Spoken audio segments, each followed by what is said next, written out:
So the post-op's super important.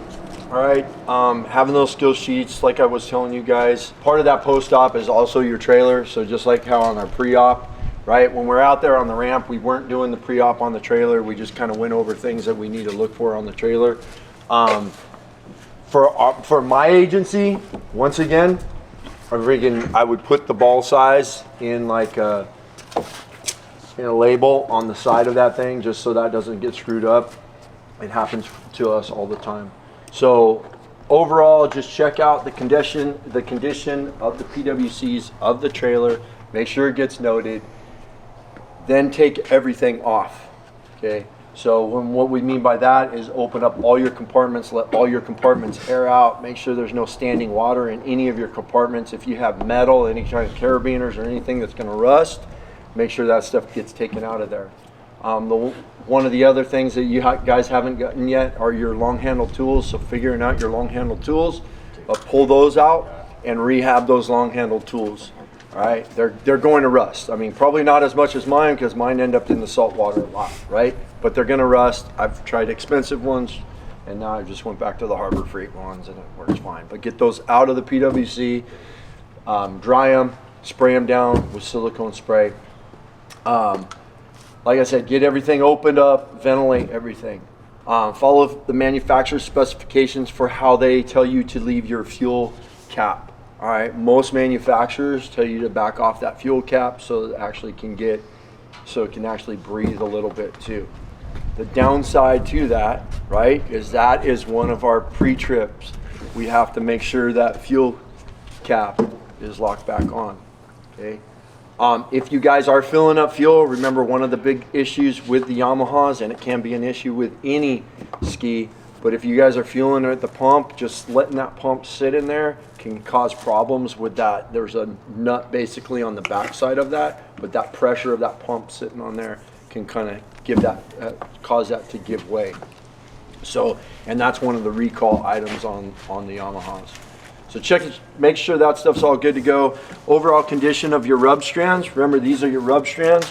Remember, these pieces right here, once they're cracked and damaged, you're gonna have issues the way the ski runs, right? So if all of a sudden you're out there running and this thing's sitting like this, is because someone didn't check this out and make sure, or it happened while you guys were out there during the operation or training or whatnot. So make sure these get checked along with the underbody, right? The hull. So you want someone, same thing like we did that first day, get underneath that hull, get the creeper underneath there, take a look at everything under there, check your intake grate, check your ride plate, make sure on your gel coat, and I was talking to Paul about this also, if you have chips on your gel coat, it's no big deal, but what I do periodically is I'll go back through with my West systems, just mix up some West systems, and I'll hit all those areas. I'm not worried about the hull being pretty, but I just want to make sure everything's sealed up on my hull. So overall condition of my hull, my ride plate, my intake grate, and once again, get a flashlight, get up into that shaft, right where your pump shaft is on the inside of your intake grate. Look back towards the engine. There should be that seal in there. Just look, make sure there's nothing wrapped around that. Okay, sometimes you can get that seagrass or the gigweed gets wrapped around that. Clear all that stuff out, and then look back into where your actual pump is. Make notes if there's any kind of, if you're looking on the edges of your blades and there's big chips, little chips, or whatever, just kind of make notes and just monitor that, you know, see what kind of condition it is, and it'll kind of give you an idea when you guys go out and run these things. It's like, oh, this thing didn't used to cavitate, now it's starting to cavitate. The other big thing is if you see grooves on that pump lining. So you have that pump, right?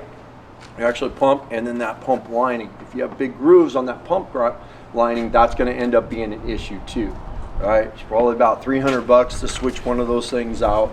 If you guys need different companies or whatever, you guys can hit me up. It's going to happen. I don't know how many. We've had our program in place since 2004, and we've probably changed out 4 to 5 pumps in ours. Yeah, so it's going to happen. It's bound to happen. Just fix it, because that can lead to other problems. When you're looking at the inside, let's go ahead and pop the seats off on both of these on both of the skis. pop the seats off and open the hoods. You can see there's some water on there, right?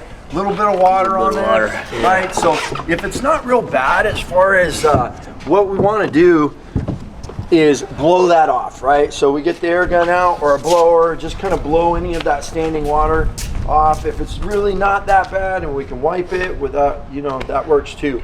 But on your manifolds, that's where you want to look, make sure there's not standing water in there. As we get that air hose, we spray that out, make sure there's no standing water in there.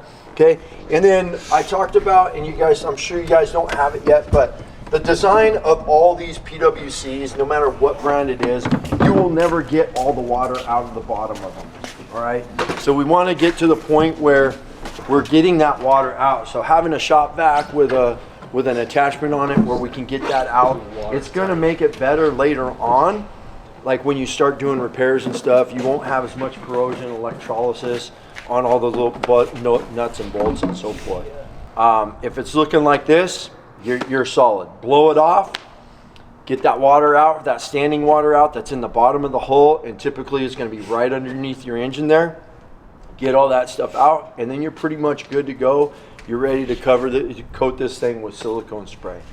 Like pulling all that stuff out of there, like I just go ahead and pull those ropes out, let all that stuff dry. Yeah, it's like gel coat, remember? Gel coat's just no worries. It's okay. It's okay. The same thing with your throw bags. Freaking letting them dry out and stuff. The boards, just remember, how do we want them sitting if they're not in the rack? On the nose? On the nose, yeah. So you'll see when you guys, like right now the water's draining out of them. Right now they're on a pad, but just keep an eye on that back portion of your boards too. If it starts to wear from, I mean, you guys don't have to drive very far, so it shouldn't be an issue for you guys.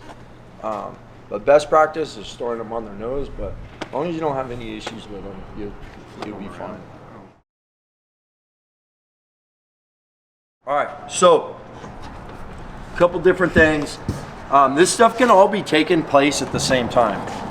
You know, guys are going through, they're cleaning this up, they're siliconing this thing out. And then flushing it. We need to flush them. Even in the river out here, you should flush. It's just a good habit to flush. All right. What I would suggest is getting a shutoff valve here, because remember, how do we want to flush these? Do we want to start the motor first, or do we want to start the water first? Start the motor first. Start the motor first, and then start the water. Right. So having that shutoff right here, I can have the line charged. Right. For me, I just run that little shrink hose or whatever, you know, so it stays in my box there. And then I have a couple different fittings. Charge that thing, shut it off, put it on here, start the motor, and then go ahead and run it, and we're good to go. And let it run for 5 minutes or so. While you're running it, watch what's going on inside. Take a look at, if there's water coming into your hull, then you have a problem. All right, that's where we've recognized for our agency, and even for our company ones too, that's where we found we've had issues. Most of those issues have been with the exhaust cans.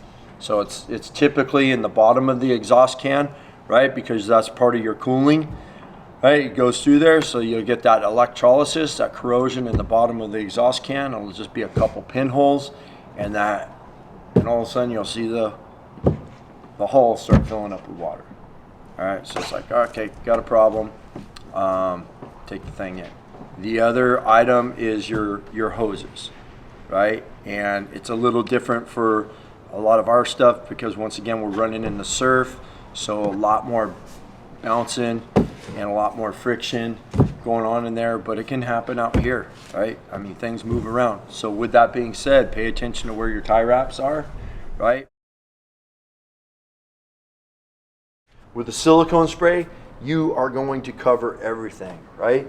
So all you're going to do is you're going to come down in here, you're just going to take your can of silicone, you're going to spray everything. That is going to keep all your connections, all your hoses, all your wiring, all kind of like that brand new kind of look, right? It's going to keep it all pliable. Especially out in the desert, you'll see after a while that stuff's going to start cracking and being a pain in the ass. Is it going to make it more difficult to work on some of this stuff because going to be slipping all over the place? Yes, it is, but overall, it's going to be better in the long run. You're going to get more life out of all the pieces and parts in here. But keep in mind your gaskets on your seats and your compartments, right? You want to make sure you wipe down the area that gaskets are going to be going up against, actually closing up against. Make sure there's not sand, dirt, debris, anything like that around there. Make sure that's all clean, and then same thing on your gaskets. Make sure your gaskets are all clean, and then come back with your silicone, and then hit silicone on your gaskets. All right, you just do a light spray around it, bam, you're good to go. Right, it's going to keep them, once again, just like everything else, nice and pliable, and you're not going to have any cracking issues, and you guys will be solid. I just use white vinegar. Yeah, I just throw vinegar in there with it, freaking throw it all down, and then it's all good to go.